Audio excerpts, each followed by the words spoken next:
do it. I mean, Jane, when did we start talking about this? I mean, last fall. like pre-pandemic, I think. We Yeah. were actually in person when we started talking about it. I think the hope was that we would get to do it in person, but here we are, and it's time. So, Yeah. So we'll do what we can, and excited to have it. So and everybody who serves on Lay Academy Committee, thank you all for being part of this conversation way back then, and then it came to fruition, and I'm thankful we can do it. So Jane, I'm going to hand it over to you if you're okay. ready to go. Well, let's open with a word of prayer, please. Dear Lord, thank you for bringing us all together safely. Thank you for giving us this opportunity to visit new places and meet new people and try and understand how we can better help them meet their needs. Bless everyone here. Bless everyone who may be remote and watching this at a later time. And just be with us, Lord, during our continuing battle with COVID.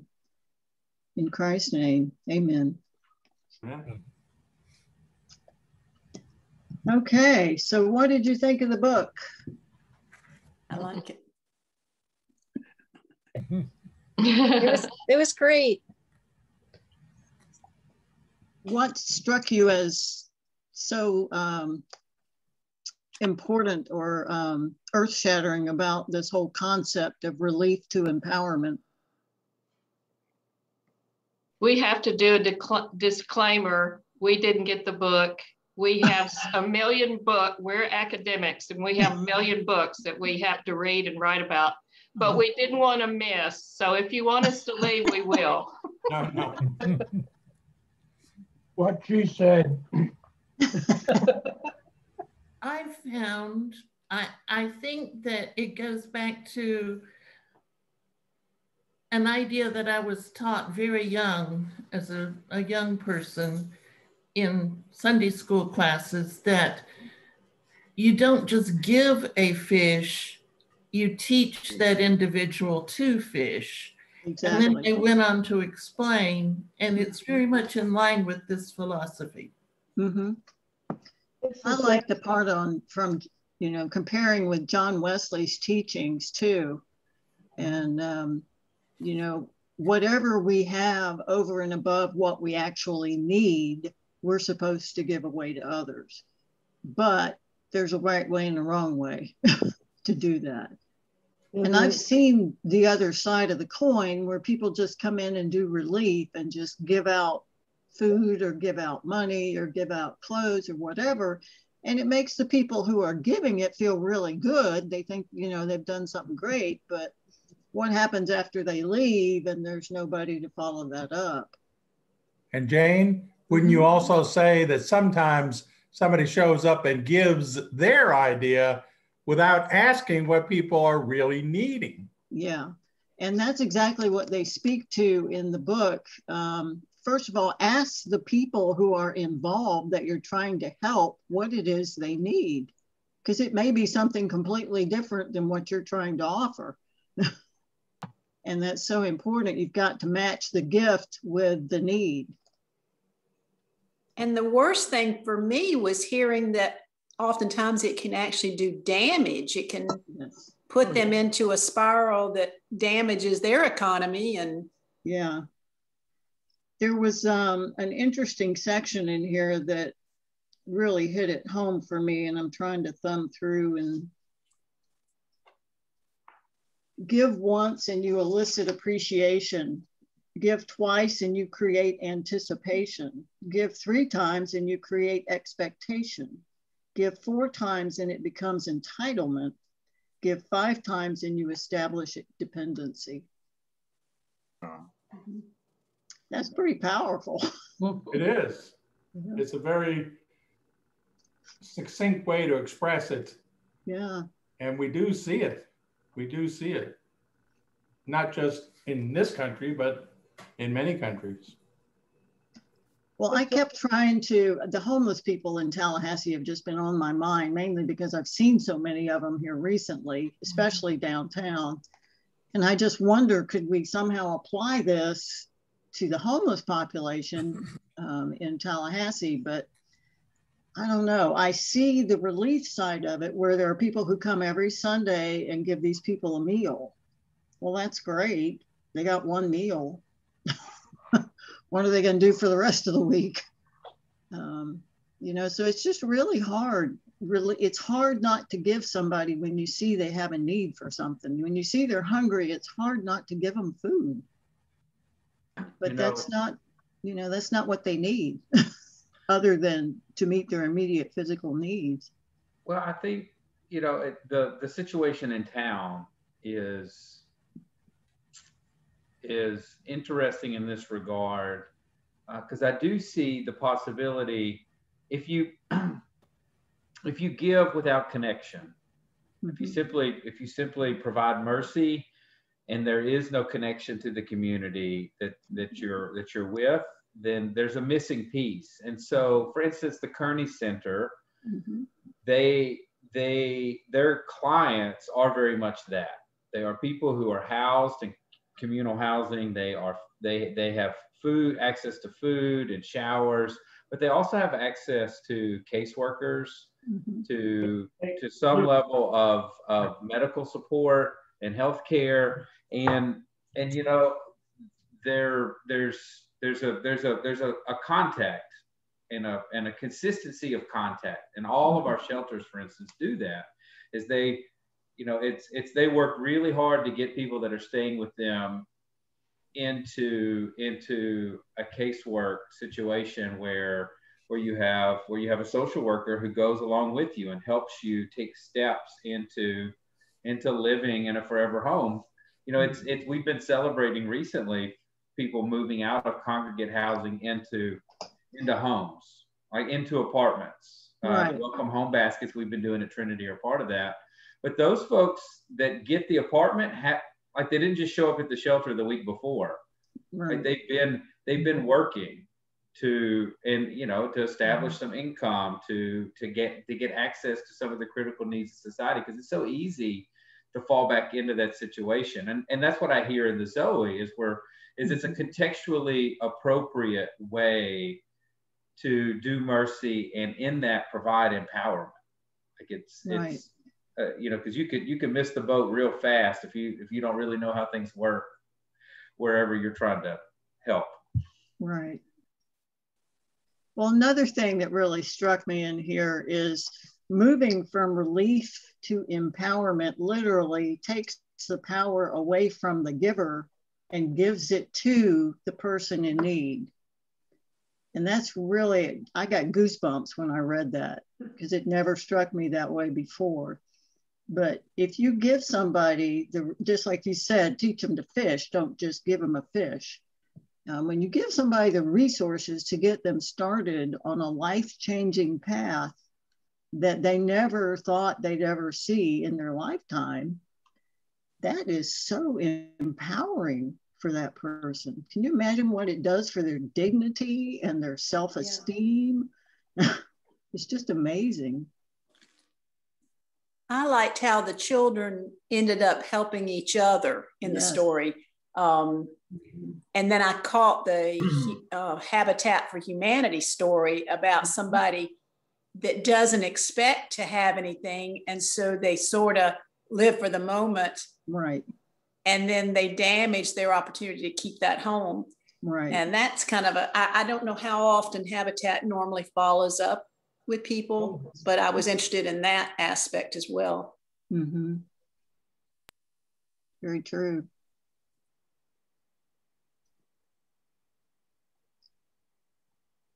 I think that's really hard as a giver, like when you to give that up. Like it's to relinquish the thing and to say, there are no strings attached to this. Right? Like you do with it what you see fit to do with it. There's, I mean, when we give to folks, even around the community, like there's a piece that sometimes you want to hang on to, and like, oh no, I'm going to tell you what to do with what I'm giving you. Right? So I'm giving it conditionally. Right. And And I feel like the relationship that Zoe is establishing, the connections they're creating, disrupts that dynamic in a very interesting sort of way. I think there are other ways to do it, but they found an interesting way to disrupt that dynamic, because we give to Zoe and we don't get to dictate what's about to happen. Right. With those funds at that point. I find it also interesting that the administrative part of Zoe that's here in the US does not make suggestions to the actual programs in the countries where it's working for improvement, because we're looking at it from the wrong perspective. They're living in it and they know what helps, what hurts, what works, what doesn't. And us middle-aged white folk over here in the US, don't always have the right answers for them. I think also they said in the book, even if we gave them suggestions, like there might be 5 out of those 25 suggestions that might actually be helpful, but it winds up just confusing them on the other end to have to sort through those 25 suggestions to actually take the time to figure out which ones are actually good and which ones are bad, because they didn't come up with the ideas themselves. Right.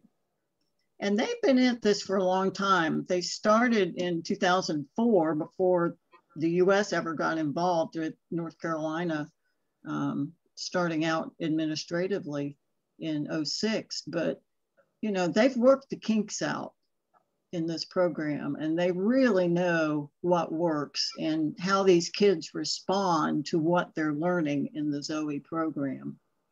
I just find it remarkable that you take kids who, you may be 14 years old with 2 younger siblings, age 7 and 4, and they're your total responsibility. I don't know of a single 14-year-old in the US that could do that. Wasn't the woman that started it, wasn't she 5? And I just couldn't believe her age. Well, when she was originally, let's see, one parent died and then the other one died later. She was very young. I think she was 9. No, was it? Maybe, I don't know where I got the 5 years, but it just, like you, I can't believe that a child could step in and actually, even if they were struggling, at least get them through a little bit, right, with food. And we have a 9-year-old, and yesterday, for the very first time, he made his own peanut butter and jelly sandwich, and we celebrated. we like Mel and I both went, we don't. He'll eat 4 at a time. So it's really nice that I don't have to make them.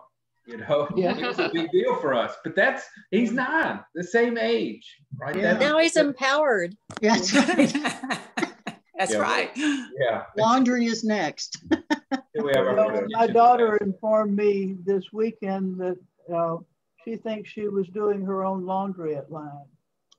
But she had three older siblings, so they just sort of all did. But they can. But yeah, I can't imagine him taking care of his brother.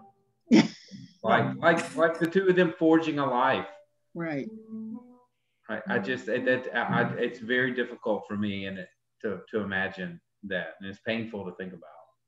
And it's such a basic premise in Zoe that these kids have skills already. And dreams, yeah. And dreams. They just need to have that first step to get going so that they can develop them. I was thinking back, I can't remember the year I went, my trip to Rwanda. I went with Scott Davidson, whose family is out of Killearn, but Scott's philanthropist now, has done just a lot of mission work. And when he went with me, what impressed him was that Epiphany showed him a failure. He said, let me see your failures and how you've dealt with that.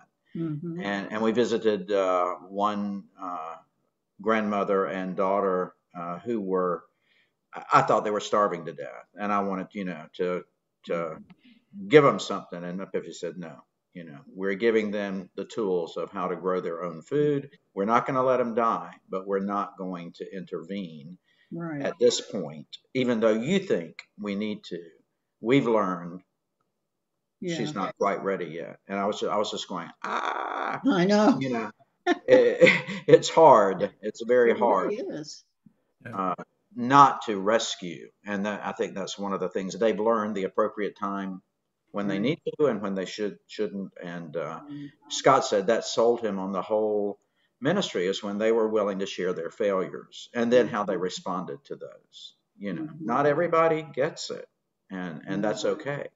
But then they may come around and get it. Well, the thing that's so cool about the Zoe empowerment groups, and we actually sponsor one, by the way, we sponsor the Umarava group in Rwanda, which means bravery. And I think all these kids are brave. They should all be named that. But that group that they get put into when they first start the Zoe program becomes their family.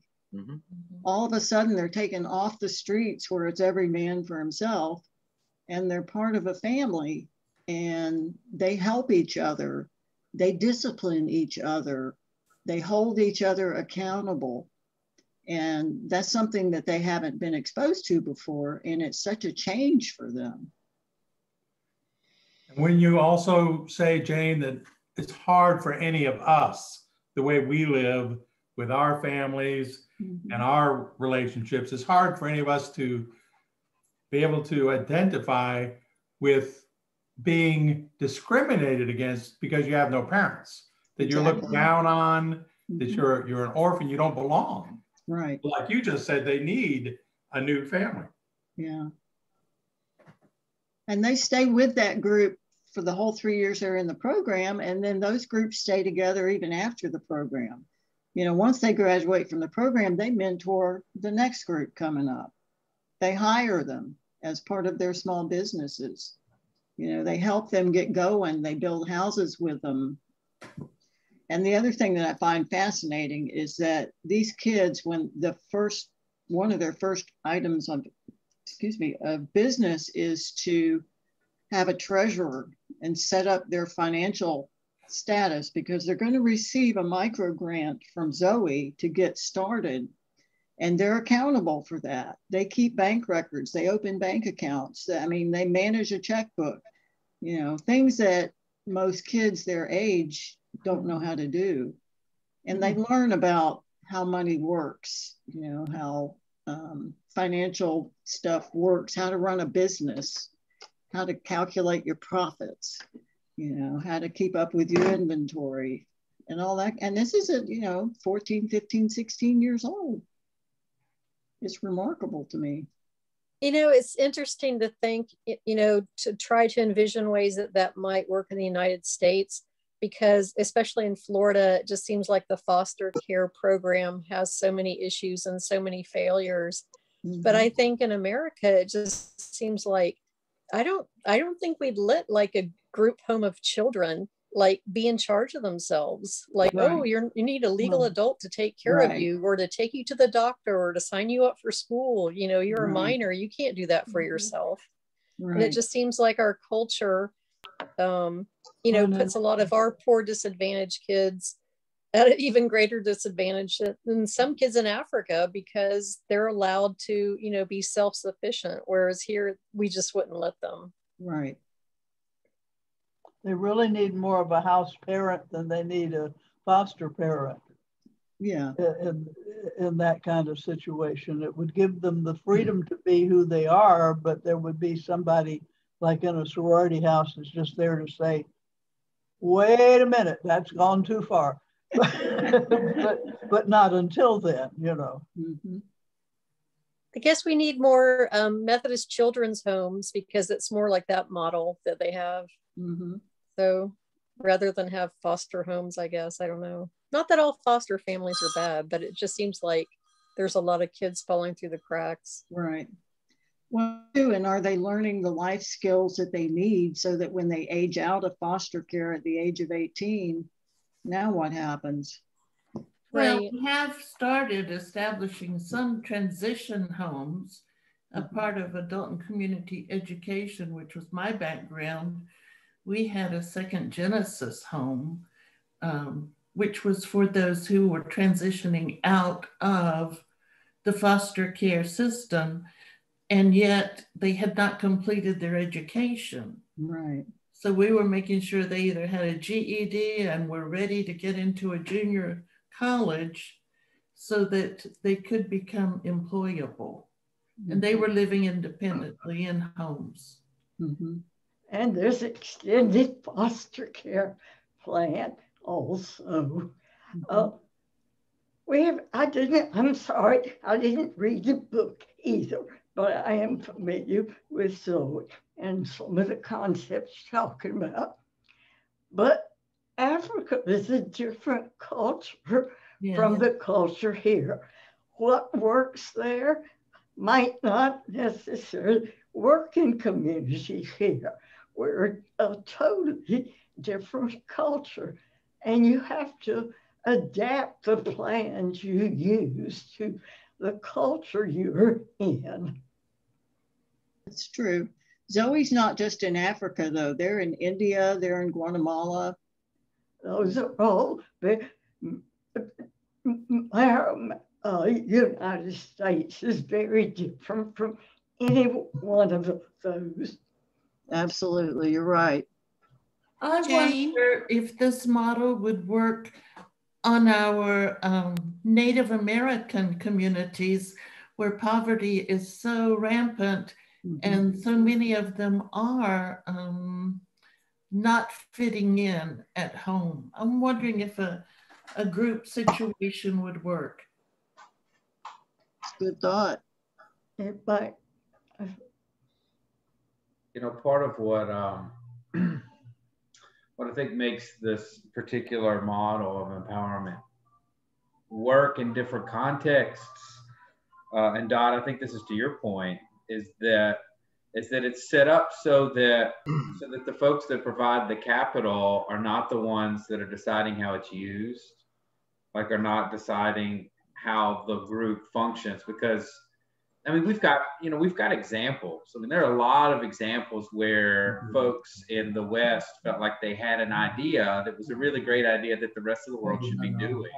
Like the Green Revolution was not so hot for folks around the world. Like there were some real missteps that caused some significant damage to agricultural production in other parts of the world that kind of came on the heels of us sharing all these great technologies that we developed for farms in the United States, and they were contextually inappropriate on a significant scale, and they brought power dynamics of colonial world system to the region too that were problematic. And I guess this model creates just enough distance to allow autonomy, to allow self-determination. And to me, there is value there in empowering a community to do so.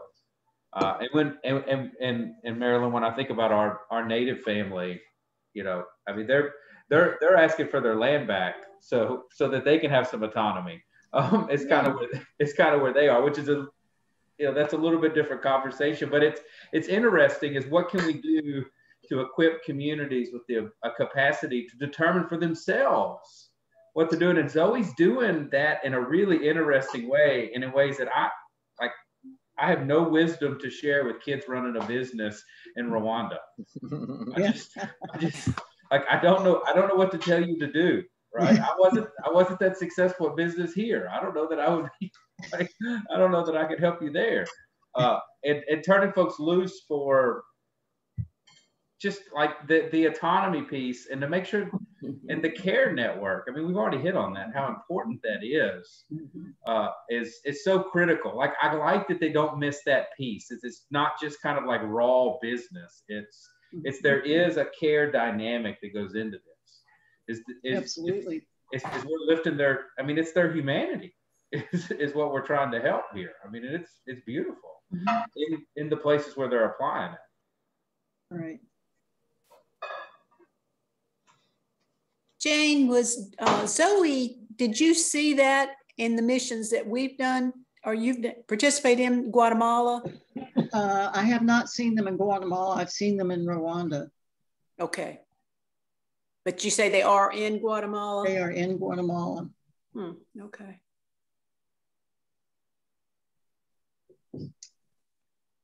Well, one thing too that touched me that they brought up in the book is that these kids, when they start out in the program, don't understand why God would love them, why Jesus would love them. They were unlovable.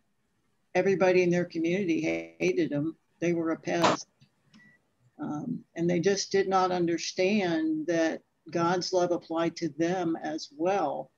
And to find that out, they usually, they start early on with getting some scripture and some concepts of the love of God and the love of Jesus applies to everybody. But when they hit that second and third year where they really see it in action, you can just see their faces light up and they talk to you about it. They'll say, man, God really loves me. Look at all the things he's done for me in the last 2 years. It's amazing. I thought it was interesting too, the story about not even giving them free Bibles, that they had to buy their own Bibles because otherwise they wouldn't cherish them like they did if they had to buy them themselves. They're actually invested in the program. They are personally invested in the program. And until they get that concept, they're not successful. But most of them catch it pretty quick.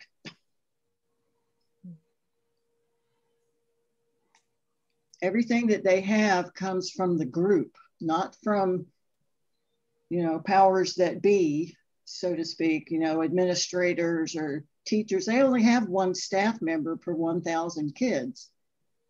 So, they're not getting that advice constantly. They get advice, but they don't get that constant oversight that our kids get. And, it's just remarkable to me how the group comes together and establishes goals and establishes their business plans. And everybody comes up with their dream chart. If you read the book, did you read about the dream charts? Mm-hmm. Yes. I only read the first chapter. Okay. Yeah. One of the first things they do when they get put into an empowerment group in their very first year, usually at the first meeting, a social worker sits down with each kid one-on-one and asks them questions, and they actually draw a dream chart. They divide it into quadrants, and then they stick a triangle in the bottom. One quadrant is what makes you sad, and they'll draw a picture of a child being abused or a child being used as labor in order to get food, or any kind of thing that they see every day in their lives. And then they ask them, what would make you happy? And it's usually things like, having a goat, having chickens, food security, being able to eat every day, those kind of things. And they ask, let's see if I can find that. The bottom triangle is, what do I have to do to be able to meet my goals? One of the other quadrants is, what is my dream? What do I want to see myself doing in 3 years? Whether it be having a house, growing their own food, having successful businesses, being able to pay the school fees for their siblings so they can go to school, everybody having health insurance. So it's pretty remarkable.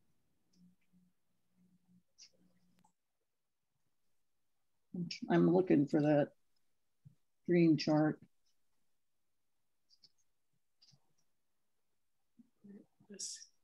They even set up banks to the point that they determine what the interest rate is going to be for somebody who needs a loan from the group. That's incredible to me. And they calculate that. Let's see, in the first quadrant, what makes you sad? In the second quadrant, what makes you happy? The third quadrant is, as you walk around your community, what is it that you don't like? And they'll draw pictures of people drunk and passed out on the street, witchcraft, other behaviors that the kids see that happen to them or to other people, or people not treating each other well. And then the final quadrant is, what is your dream for the future? And they get to pick from that, with that dream chart, and writing down what it is they have to do in order to meet that dream. They get to pick what businesses they want to run. They get to pick how they want to spend the profits from that business. What are they going to do to help the group? Because the group will actually have group projects, and every child is expected to contribute to that in time and money. You know, if somebody's got a field that needs to be planted and they need help, the whole group goes over and plants the field. So it's just really amazing. But the dream charts, every house that we visited, or every business from a Zoe kid that we visited, their dream chart was on the wall. Mm-hmm. It was very visible. So they are really in touch with that. In the countries that have the Zoe plan, what is the nature of the country's government? It varies a lot. Some of them are stable. In Rwanda, they're actually in good shape. They have an outstanding president who is really on board with the Zoe concept and what it's doing. In other countries, I know it's in India, I'm not sure what kind of success they're having. Their government is reasonably stable. In Guatemala, they're having issues because of that very thing. The government is very corrupt, and it's very difficult to accomplish anything without bribes being paid, and you know, that kind of a mentality going on, but they're working at it. Mm-hmm. That's a good point, because that does make a difference.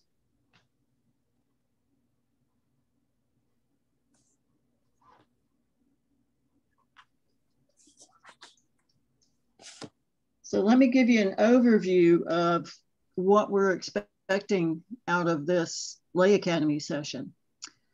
Next Wednesday, we are going to hear from Sam Rogers. As many of you know, he has been to Cuba and done some missions there.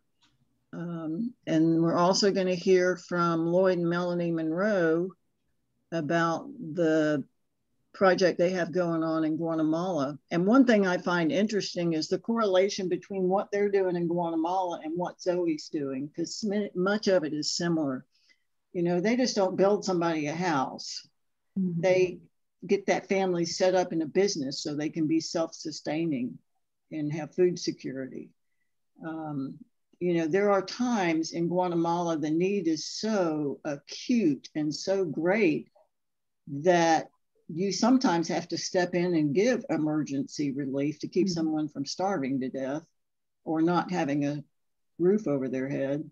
So, but yeah, they've moved more from the Band-Aid approach to getting these people on a steady income and self-sufficient. So I find that interesting. You'll have to, when Lloyd and Melanie go through their project, you'll have to kind of keep Zoe in the back of your mind and kind of think about that part. And then the exciting part about this whole thing is going to be our virtual mission trip that we're going to do 3 days in a row. We will be visiting Zoe kids in their empowerment group in 3 different countries. And I'm sincerely hoping one of them is our group in Rwanda, the Umaraba group. They will tell us a little bit about themselves, what they're working on, how far along they are in the program, what they think of the program. And like I said, they only have 1 adult for every 1,000 kids. So they pretty much have free reign to say whatever they want to say and feel that they can be truthful about it. So it's going to be really exciting. You will be able to ask them questions. They can ask us questions. So be thinking about what kind of questions you may have for these kids. They'll blow you away, I guarantee you.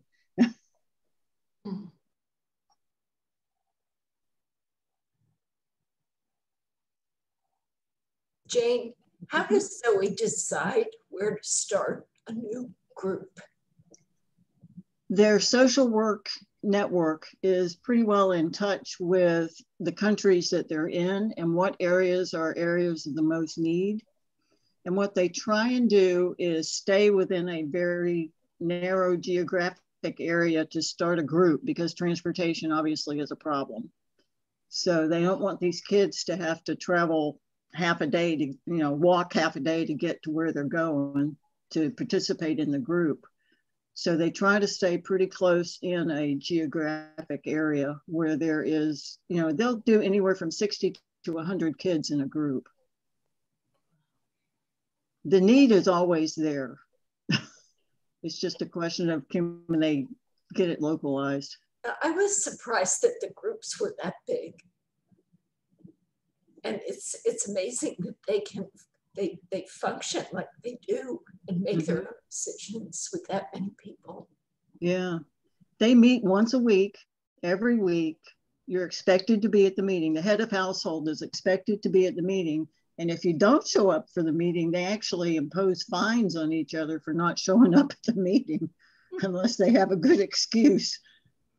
So, yeah, it's pretty, these kids' self-discipline is amazing. So Jane, about how many households would be in a group? It depends. In Umarava, we've got about, I want to guess, I would say maybe 20. Okay. It just depends on how many siblings are involved. But if those group meetings, do they tend to have everybody show up, or sometimes some siblings aren't there? Some of the siblings aren't there if they're in school or if they're working, because some of the siblings are old enough that they can contribute to the family businesses. But obviously the younger kids are there. The older kids take care of the younger kids. I wonder if some of these principles could be incorporated at the detention camps at the border for all the unaccompanied minors that have come in, to give those kids some sense of, self-worth and autonomy.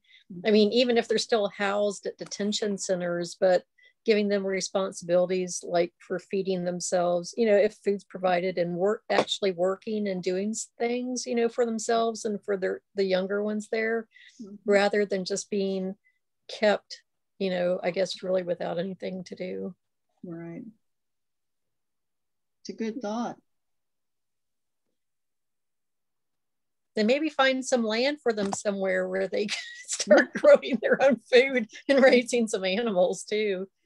I mean, there's got to be a better solution than just having them sitting in detention camps. Right, I agree.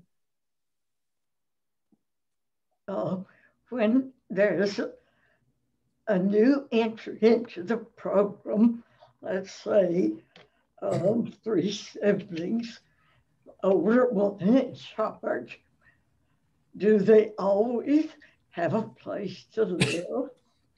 Or how do they have a place to live? They don't always have a place to live when they start. Typically what happens is they go to that first group meeting, and the kids who have shelter will invite the kids that don't have shelter to move in with them. So, it's the same, it's empowering them in that sense as well. Zoe's not going to go out and say, okay, you live here and you live here and you live there. They got to come up with a plan to take care of themselves and their fellow group members. But Zoe also has the building thing where they will donate like the doors and the windows and a few other things. And then the kids will actually build their own homes, right? Similar to the type of construction that's in that current village. Right. The interesting thing about that is that money does not come directly from Zoe to an individual. It goes to the group. The group decides who gets the house. Right. Who needs it the most. Who needs it the most. And that's how they determine who they're going to build a house for.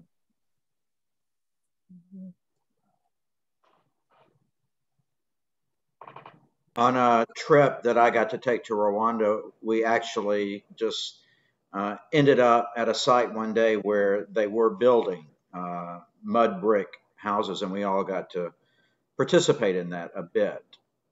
They don't let you do too much because they want them to do it. But we just sort of got the experience of what it was like and the construction materials and all that they did. It was truly amazing. We came back pretty covered in mud.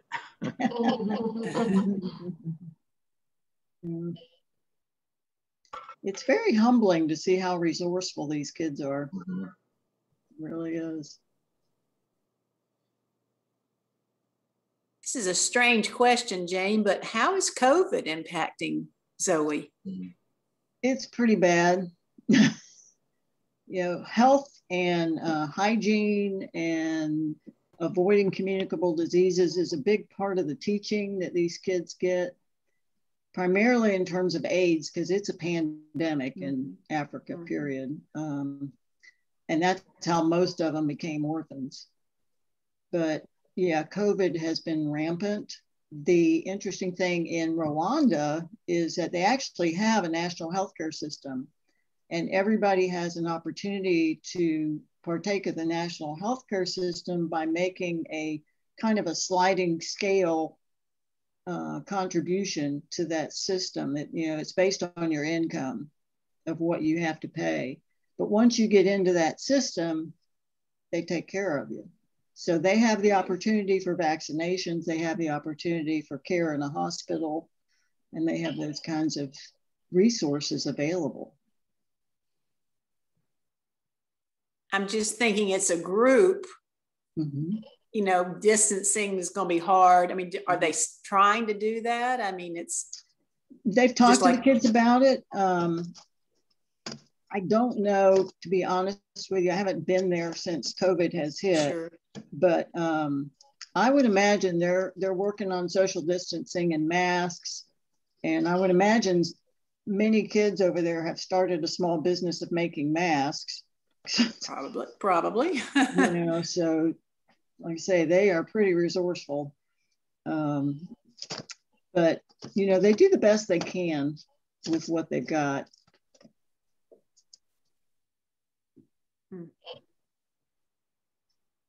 I think they have a lot more resources in some areas of Africa than they have in Guatemala as far as healthcare. The healthcare system in Guatemala is so corrupt, the hospitals don't even have supplies to treat people with. That's one of the big things we do is take supplies down there and give them to the hospital because their own government doesn't supply that. It's terrible. So it's amazing. Within a total Zoe system within a country, do they sometimes develop little co-ops within the system? Like Yes. they just have a financial co-op. Yeah, they do. The kids will form a co-op amongst themselves. Uh-huh. One kid will grow the grain, another kid will make the sorghum juice, and another kid will sell it. Mm.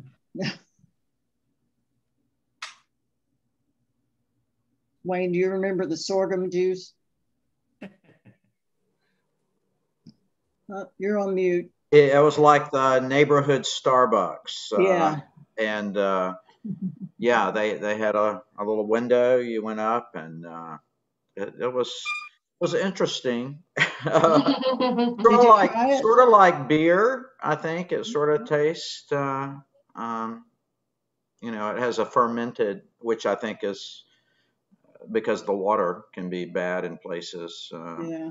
So there is a fermentation to it, but it's a very popular drink there. That's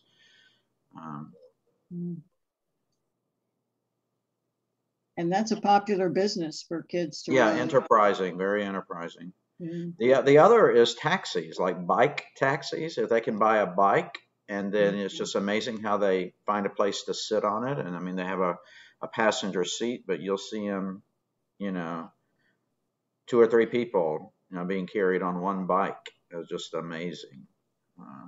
Sewing is a big cottage industry, if people can get a sewing machine. Farming is just natural for those.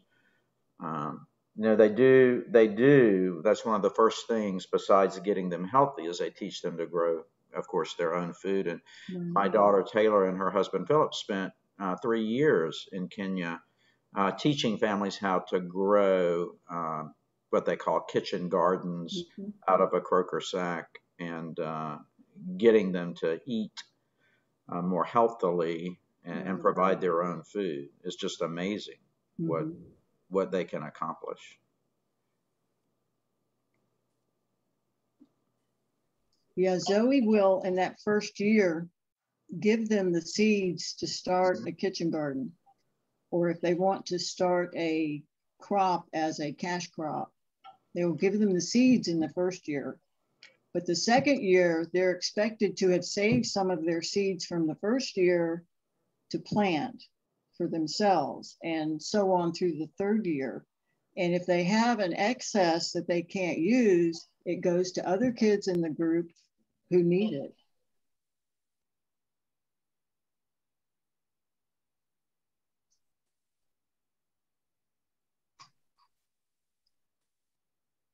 You know, there's something in the group dynamic that, I mean, I can't, you know, this is a half-baked thought, but you know, the decision on who gets materials for a house and how that's made, the sharing of resources that we see, you know, there's a communal aspect in the care here that is very different than, for instance, the society that we live in, which is far more individualistic or really kind of household specific, and we don't do as good a job. You know, the lectionary text week before last is from Acts, where everybody sold everything they had and shared it together. You know, and we were talking in a small group about how radical that is in our context. And here, but you go to Zoe and they're actually living into some of these same kind of principles. You know, these kind of the communalism. It kind of engenders a certain amount of empowerment itself. You know, the care that they provide in the family groups. Gloria, your question about like the size of these groups, like that kind of struck me too, is it kind of how big they could be. But, you know, if you're thinking about yourself more as part of a group than you are as an individual, and that's a really simple way to put it. I'm not sure that that's even accurate, but, you know, I wonder, like it makes you wonder. Like I wonder if something like this would work here because it's just how our society generally functions. You know, I got, you know, folks in small business groups cutting each other's throats trying to get ahead of one another, right? I don't know that it works the same way. Like and it's and I'm deeply interested to see and to hear kind of how they reflect, how they speak about one another, right? How they talk about. You know, it's one thing to hold people in your group accountable, right? Like that's like, it's another thing to hold somebody you don't even know, to imagine holding them accountable. Like that's a totally different sort of thing. But to be in relationship, in community, hey, you know, we all gave y'all the windows for your house, like, you know, take care, you know, mow your yard, whatever. It's not that simple, but you get what I mean. Like it's a totally different sort of conversation. Like I'm even struggling for examples because it's just so outside the norm for the society that we live in, and it's deeply interesting to me because I hear things in here and I'm like, oh, like that doesn't land on my ears, right? You know, some of these things, I'm like, in where I live, that just doesn't. I'm like, oh, I don't know if I'd be advocated for that, but I'm anxious to see and to hear in that context, like a totally different social context. But you know, Nick, you're just not old enough. Oh, I can remember when all towns had social clubs based on your ethnic identity. Franco-American clubs, German-American clubs, Cuban-American clubs. And those clubs weren't just for socializing. When my dad belonged to the Franco-American Club, if there was a family that had a fire, everybody brought them stuff, food, new clothes. If there was a family that was going to miss Thanksgiving, somebody would make sure they got a turkey. And some of those clubs were so organized that they would do what these Zoe kids are trying to do. They would put $5 a week in. Well, probably not that much, because that $5 a week would have been a lot of money back in the 1940s. But $1.50 a week, and you got health care. A doctor came to your club, and you could see him because you paid your $1.50. You were 100% right. I was born in 1981, and this United States has never been that for me. No, never. Never. That all ended back in the 50s and the early 60s. Yeah, the 80s. Yeah. Anyway, that's another conversation. I was wondering what happens when these participants become 18, 19, 20. Do they leave the group? No, they usually stay as part of the group. Even after they've completed the program, they'll stay, the group will stay together. Because the basic program you said was 3 years? 3 years, start to finish. But now they're bringing in outsiders. They would marry, there would be new family members, new children. And how does that work? Even though the group has completed the program, as you know, as you said, someone marries, or many times they marry somebody from within the group that they've met. It's like camp. Yeah. or more like living in a scholarship house here on campus, or right. I mean, the group that my daughter was in school with and lived in the FEA house for 4 years, or some of them longer than that, have a reunion, for crying out loud. They all come and they have T-shirts and the whole thing. I mean, they are family. They just simply are.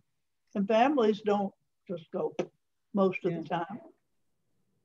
So that's cool. That's so cool. You mentioned several countries that have Zoe programs.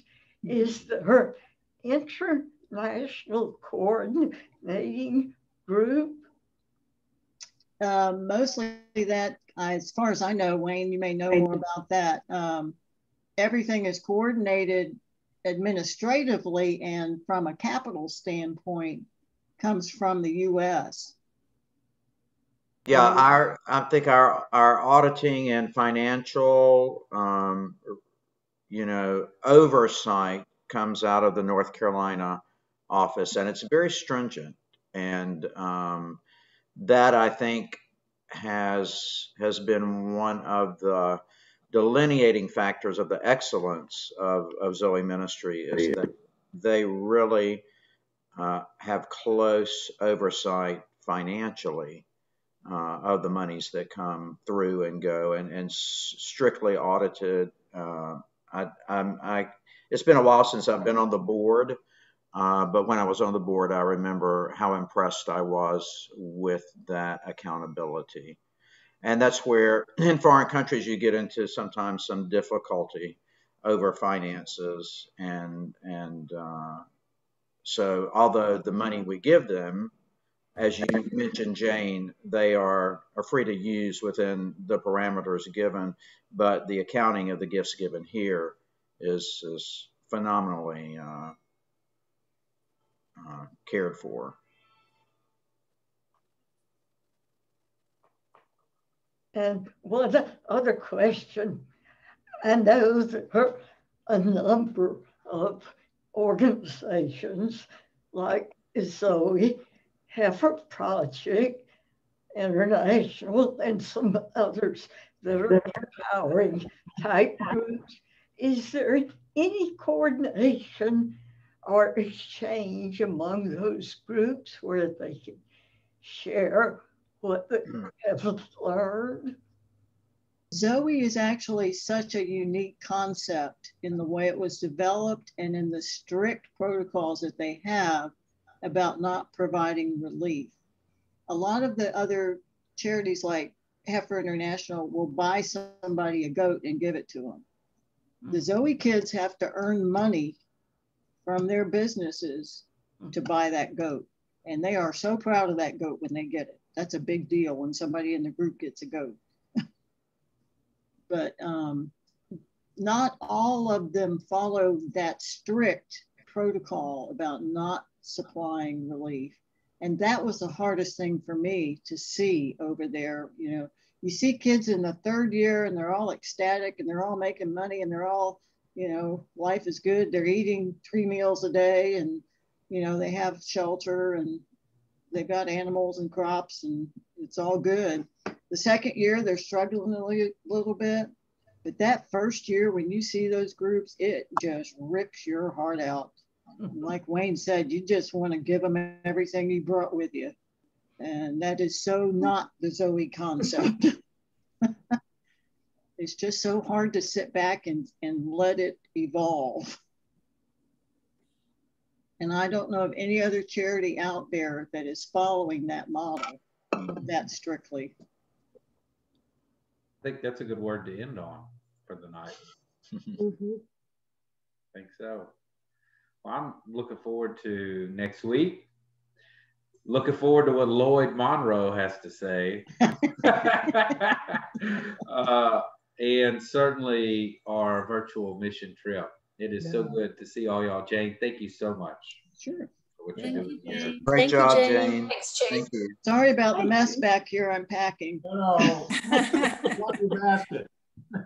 Yeah. I closed on Where my are you house headed? today. Are you going to Guatemala? Where are you headed? No, I closed on my new house today.